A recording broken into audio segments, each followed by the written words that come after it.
Bushnell. Performance is the only thing. Federal Premium Ammunition, surgical precision, terminal results, Savage Arms. Better comes standard.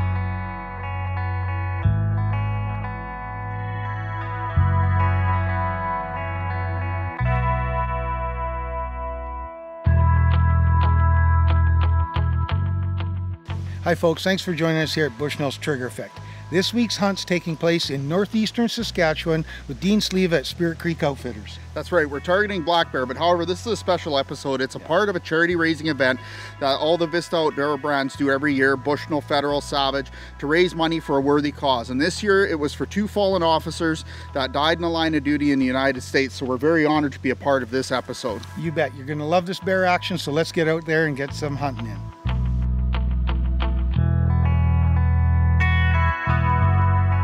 Kent and I are hunting with auction winner Chad Strasser. Chad had never harvested a black bear and wasted no time.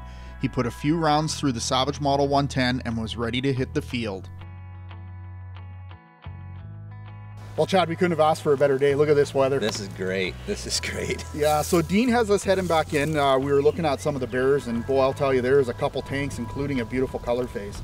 Yeah, they were nice. They look like great bears. So that'd be a good one to notch your first tag on? Yeah, that'd be great. Well, the boys are unloading, so we should probably get over there and show off our beautiful Hunter Orange here. Yes, sir. Yes, sir. Go pumpkin hunting. There you go. Let's go. Chad was one of many participants that purchased various items at an auction held at the annual Vista Outdoor Hunt and Shoot Sales Conference. As a result of this auction, over $70,000 was raised to help the families of the officers who gave the ultimate sacrifice to protect us. Well, Chad, that was quite the ordeal getting in here, eh? It was pretty soupy. We're sitting there and we're filming, and I mean, we were saying how many quads does it take to get a camera crew, and apparently 2 real big ones and 1 small one. Yeah, man, it was pretty soupy back there. Yeah, but we're settled in now. We've got Kent filming an off angle. He's over there. The reality is we just didn't want him sitting in the same tree with us. Yeah, but, well, no room. Yeah, no room at all. But beautiful day. We're in a really nice little tucked in conifer forest. There was bear tracks everywhere in that dirt when we were coming in, so I think it's gonna be a great sit. This is perfect. You excited? I'm super excited. I'm super excited too. It'll be great. Okay, well, let's get this camera turned around and get bear hunting.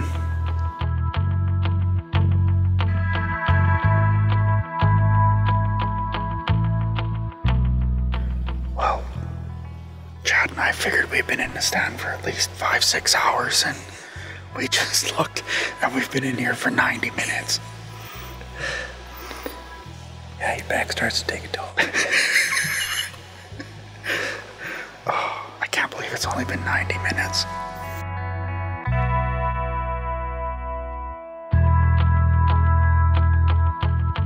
It wasn't long before we spotted our first young bear skulking into our area.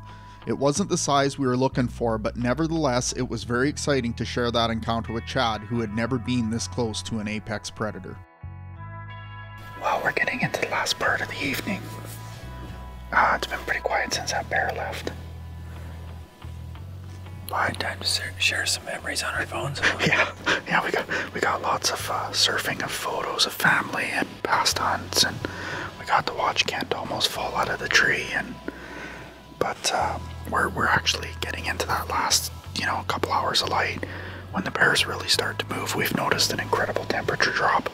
I mean, it's not cold, but it's definitely nice. Not. Yeah, it's not as hot as it was, and I think it's a good sign that smaller boar came in early. I mean, to me, that indicates that he knows he's got to get out of here before the big guys show up.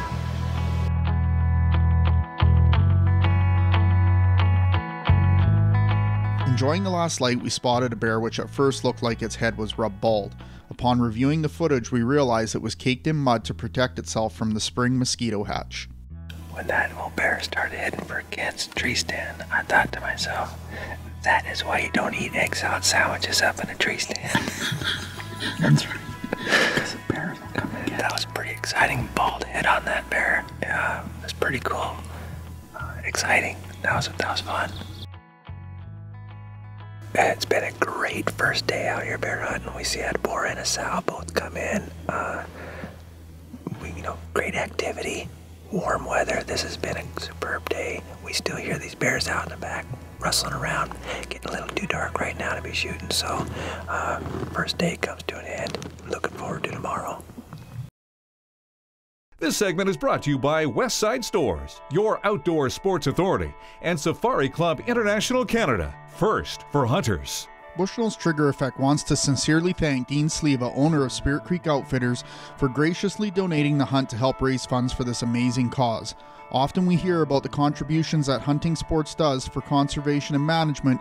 However, the reality is hunters are usually the first crowd to step up to the plate and support on many fronts. Spirit Creek Outfitters is a true testament to this statement. Well, we got a bit of a late start today. We had a good storm come through. Yeah, that's what I was just thinking. We had one heck of a storm come through. A lot of rain. We had some wind, thunder, lightning. I know even the Weather Network was saying that there might be funnel clouds. We didn't see any, thank heavens, but it has let off this evening. It's very humid, but it's cool, which I think is a good thing. Yeah, it's nice out. A little humid, but it's... we can handle that. Yeah. We can handle humid. It brought the mosquitoes out. Yeah. And I think we are in for about 5-hour sit here before dark, so we'll see what happens. Maybe this change in weather will be our luck. I hope so, yeah. Because that tag's got to be itching in your pocket. There's been some, yeah, that, and there's been some big bears coming on them, on them game cams, so. For sure. Man, we'd like to get one. I know, I would too. So we're going to settle in for a nice evening here with Spirit Creek Outfitters.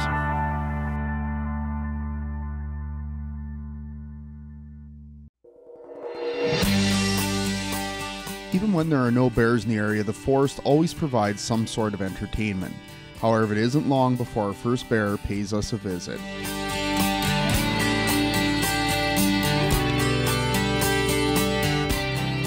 Well, we just had a sow and a cub rolling. We got them probably, I would say, another hour and 10 more minutes of light here. Hopefully we can get the big boar to come on in. We'll just see what happens.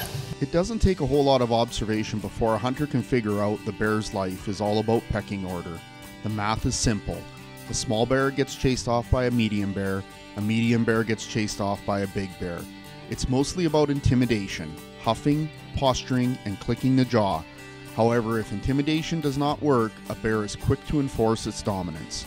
Well, we didn't get our big boar, but that was a pretty crazy night of activity. There was a lot of excitement tonight, a lot of funny things, it was a pretty fun night. Yeah, we had a fairly good-sized sow come in with a yearling cub, and then there's another single yearling cub around here, and he went up trees and they all walked around and everything, but the thing that got our blood pumping is right towards last light, we ran out of filming light, we heard some pretty big crashes and booms in behind, so... There's some big bears out there. There is some big bears out there, but you know, that's bear hunting. I mean, everybody seems to think that it's you're just sitting here and the bears show up, but I mean, we've sat now 5 days, 6+ hours each day. We're seeing lots of bears, but you know, no shooters yet, but we still have some time. Yeah. Well, let's pack up and walk out of here and head back to camp, get some food in our gut, get up in the morning, do it all over again.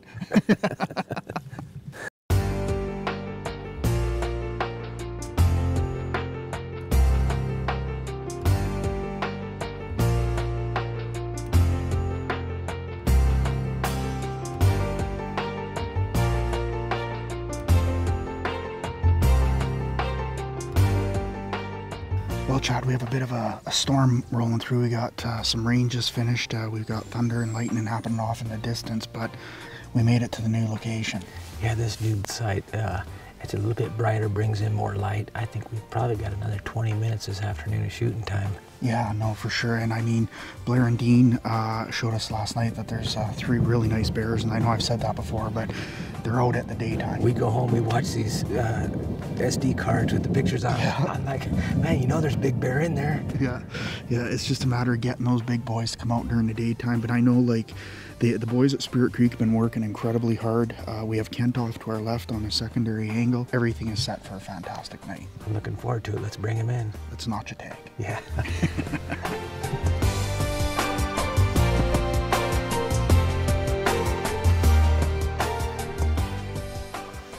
Rain, go away. Yeah, rain, go away. At least it's not cold. No, that's true. The rain kept coming and the bears shut down totally. The writing was on the wall. Our spring attempt at a Manitoba Bruin came to an end for Chad. However, Spirit Creek Outfitters graciously provided us an open invite to come back that fall and help Chad get his first black bear. Well, it is roughly 6 months later, early fall.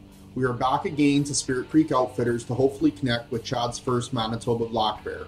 The spring hunt really threw some curveballs at us, with hot weather to an immediate severe storm. However, as we worked our way back into bear country, we were all refreshed, optimistic, and excited to hit the tree stands again. It was important to us all to see Chad connect, as we knew the money raised was for a good cause and we all wanted to see Chad's generosity rewarded. Well, here we are again, Chad. Okay. Up a tree. Yeah, up a tree. Up a tree, and I think in the spring they were using like a caramel, and now it's like a blueberry. Yeah. It makes me hungry. Oh man, when that smell come out, permeated this area, I'm like, man, that smells great. Got a bit of a wind, some cloud moving through, but it's going to be a good evening. Making our tree stand rock and roll a little bit. I might be sleeping. I admit I might be sleeping.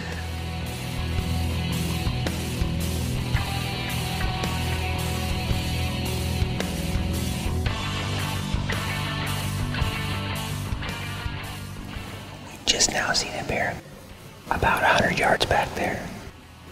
Come on.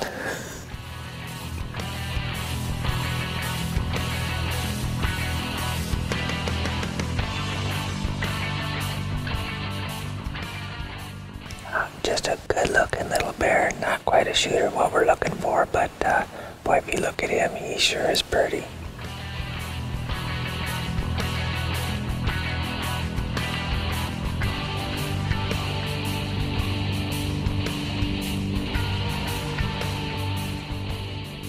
Well, we got 2 young cubs that just came in. They're very skittish though. You know there's a big bear running around here somewhere. They are very skittish, but they're still cute to watch. Both yearling cubs decided to exit by walking right below our tree stand. Amazing to see these omnivores from just 12 feet above them. Well, here we are, hunting bears again up a tree. We're intentionally trying to attract the bears for the purposes of hunting. However, in urban and rural settings, this isn't something that we want to do.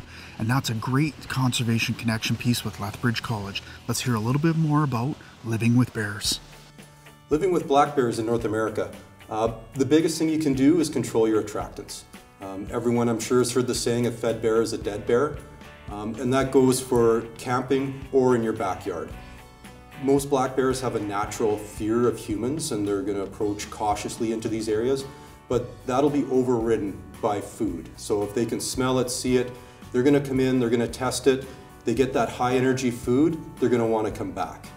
And then that fear of humans slowly gets eroded every time they come back or into someone's yard. So it could be you, it could be your neighbor. If they're getting that high energy food, they're going to come back and they're slowly going to lose that fear of people and get less and less scared.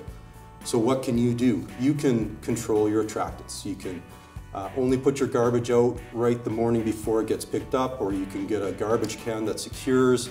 You can make sure you're taking your fruit off the trees or as soon as it hits the ground so it's not there as an attractant. If you have bird feeders, you can bring them in at night. Garbage that isn't disposed of properly or stored properly, and also your barbecue. You got to keep it clean, covered, and try and keep it on a deck that the bears can't get to. If you have things that maybe you can't pull in or lock up, then electric fencing is a good option. So like beehives or your trees can be protected that way. If you do have a bear on your property, what should you do? The best thing, if you have the distance and the safety, is to scare it. Scare that bear. Loud noise, poppers, anything you can do that's legal within your community to scare it, because you don't want it coming back and associating you as an easy place to get food. If you don't have that opportunity, a safe distance or a safe place to do it, just leave it alone, clean up afterwards, clean up its mess, clean up the attractants, and then talk to your neighbors to see what you can do from it coming back into your community. So the unfortunate thing about urban and rural encounters with bears is the losers is not us, it's usually the bears. Common practice by Conservation Officer Service on black bears is lethal removal. So by us modifying our behavior a little bit, we can help save the bears, not have them come in and stay in the wild where they belong, kind of like where we are right now.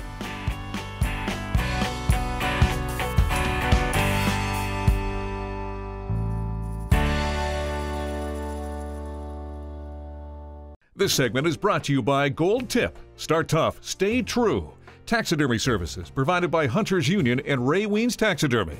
And thanks to these other fine sponsors.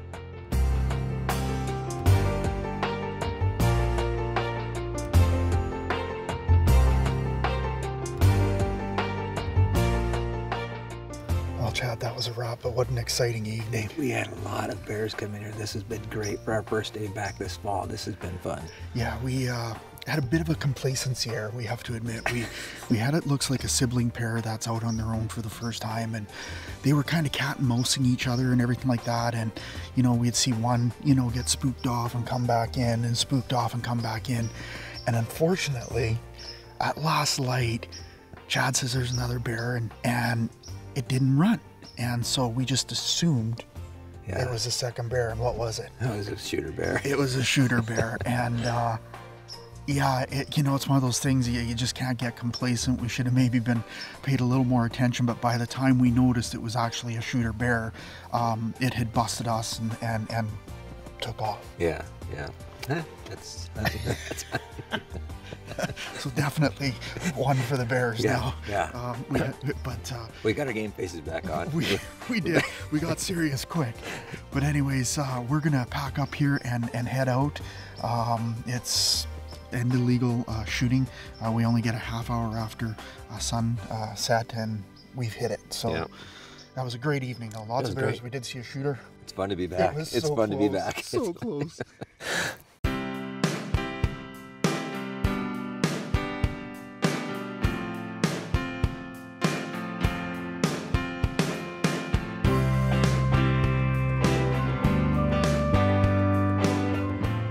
Well, here we are, back at the tree stand.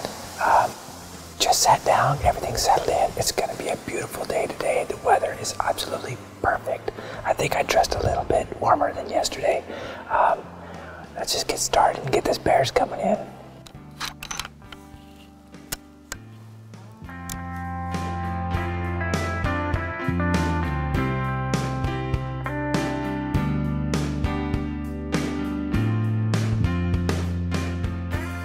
Well, we just had our first bear come in. Unfortunately, it's the same bear that was here yesterday. The one with the little chevron patch, beautiful bear. But it's earlier in the day, so maybe that means that the bears are moving a little earlier. We'll see.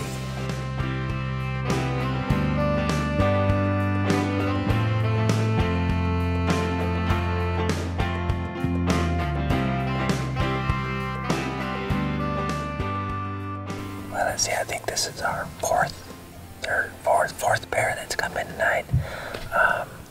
He's got a little bit of chevron on him, a little bit bigger bear, but just not the one we've been looking for.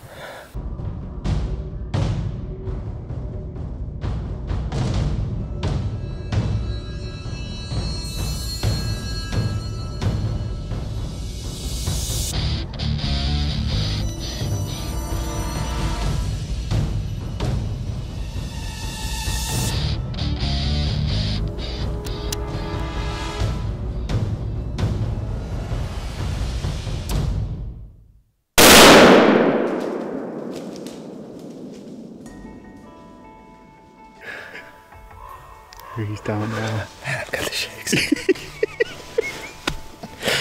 Guess it. Okay, there's a good job. So we had a lot of bears coming around, and they were in and out, in and out. And then that last one, he just kept hovering, doing that typical big bear thing, just hanging up, hanging up, hanging up. Finally came out, and I'm looking at it, and I look over at Kent. He's going, "That's a good bear. Shoot it, shoot it." I go, okay, let's do this. Anyways, let's get out of this tree stand and go get your bear. There's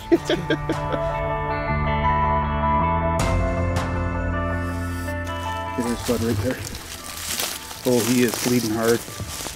Okay, there he is, right there.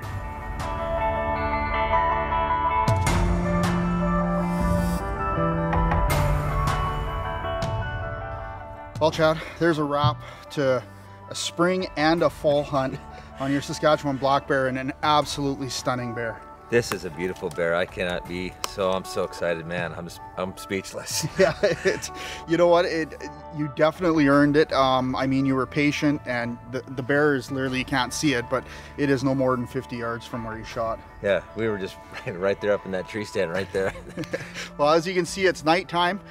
We have a ways to get out from here, so we're gonna wrap it up. We'll get some pictures done in the morning, but Chad, congratulations on an amazing bear, and you definitely earned this one. Thank you. It was a great time.